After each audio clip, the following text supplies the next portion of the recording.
राजकारणात दर मिनिटाला काहीतरी नवं घडतंय। बातमी कुणीही दे, पण खरी अपडेट मिळते फक्त राजकीय लाईव्हवर।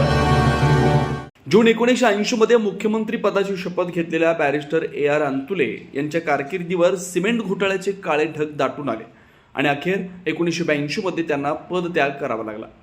सत्तेच्या सिंहासनाभोवती पुन्हा एकदा हालचाली सुरू झाल्या। महाराष्ट्राला नवा नेता मिळणार होता। त्यावेळी साऱ्यांच्या नजरा एका मोठ्या मराठा नेत्याकडे लागल्या होत्या, गुलाबराव पाटील। इंदिरा गांधींचा विश्वास संपादन केलेले, संघटन कौशल्याने भारलेले आणि जनतेच्या मनात घर केलेले गुलाबराव पाटील हे मुख्यमंत्री पदासाठी सर्वात बलाढ्य दावेदार मानले जात होते।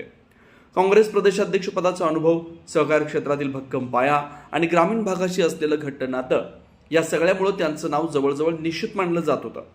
पण राजकारण म्हणजे अनिश्चिततेचा खेळ। सांगलीच्या मातीशी नाळ जुळलेले, सहकार चळवळीतील उभे राहिलेले गुलाबराव पाटील यांनी आपल्या कार्यातून सामान्य माणसाचा विश्वास जिंकला होता। त्यांनी शेतकऱ्यांसाठी झटत, सहकारी संस्थांना बळ देत अनेक योजना राबवल्या। सांगली जिल्हा मध्यवर्ती बँकेच्या स्थापनेत त्यांचं मोलाचं योगदान होतं।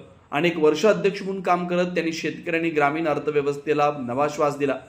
त्यांच्या राजकीय प्रवासात संघर्ष होता, चिकाटी होती आणि जनतेसाठी काहीतरी करण्याची जिद्द होती।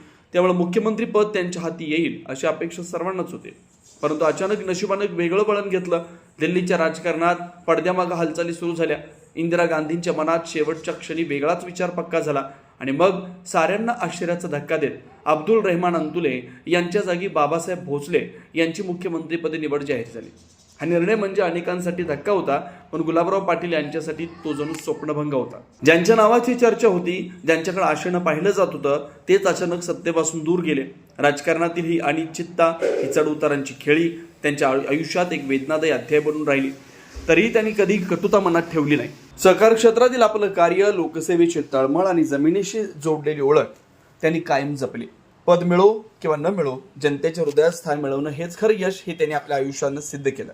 ही कहाणी आहे केवळ एका नेत्याची नाही, तर ती आहे आशा, संघर्ष, राजकारणातील अनिश्चितता आणि निसटलेल्या संधींची वेदना सांगणारी एक जिवंत गाथा।